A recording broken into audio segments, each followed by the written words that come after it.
pas një punë intenzive pra të Ministrisë Punët Brendshme, policisë, prokurorisë, AKI-së edhe një varg institucionesh tjera, kemi arë pra të ky rezultat, spari pra identifikimi dhe zbulimi varreza masive, të cilat me pastaj ushtrin në një perimetër më të gjerë dhe pas këtij intervenimit të suksesshëm dhe identifikimit të suksesshëm, natyrisht mi bazën e shkembimit të informatave që kemi bërë edhe përmes qytetarëve, qytetarët kanë bashkëpunu me institucionet tona dhe kemi arë në përfundim, pra e kemi lokalizuar. Edhe të komandirit së? Po, pa tjetër që ato informata nuk kishin mujt, pra nuk mund të vinë vetë-vetiu, kjo në kupton që është në natyrën e punës institucionet tona të sigurisë, AKI-së, policisë, kështu me radhë, dhe pas filtrimit të këtyre informatave, kemi zhvillu aksionin dhe ka dalë që aty bëhet fjalë për një varrezë masive, pra që dyshohet se i takon periudhës së luftës, pra ekzekutimit të shqiptarëve të parmatosur, shqiptarëve civil, të cilët dyshohet se janë ekzekutuar gjatë kalimit, pra në atë pjesë pra për deportim apo nuk e di, informatat pra do të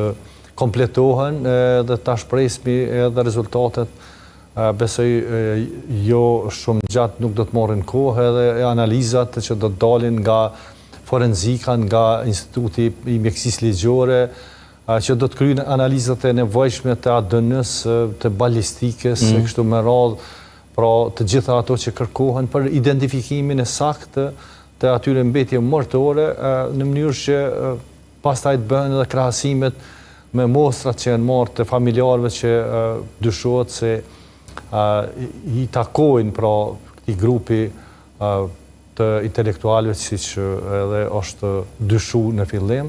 dhe pastaj dilet me rezultate konkrete. Dyshimet a janë pra që këto armë janë përdorur pikërisht për ta kryer atë krim?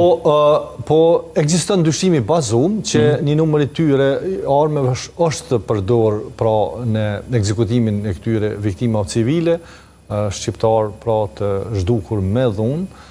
edhe këto masaksisht do të flasim më pastaj kur të kryhen ekzaminimit të forenzikës që janë edhe kërkojnë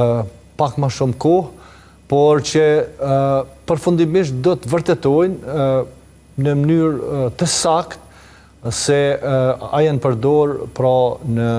rastin që po flasmi. Ne dyshojmë, kemi dyshimet bazume që ato armë mund të jenë përdor në atë kohë, sepse i takojnë një periudhë. A është edhe kjo qëllimi pra i bërjes publike të armatimit të konfiskuar, ndonse edhe më herët ka pasur bërjen publike të këtyre armëve të konfiskuara? Po me vetë faktin që është gjetë një numër i konsiderueshëm i armatimit pra në ato pjesë që janë kryer bastisje, nën kupton se nuk është një situatë normale, është një situatë ku institucionet e shtetit kanë pas sukses në identifikimin dhe zbulimin e këtij kontingjentit madh armatimit, i cili është armatim pra i rënd, pra kisha me thënë i kamsërisë, por që është armatim luftarak, nuk bëhet fjalë për armatim do, është një armatim që besoj që hetimet e me tutjeshme do të zbardhen edhe shumë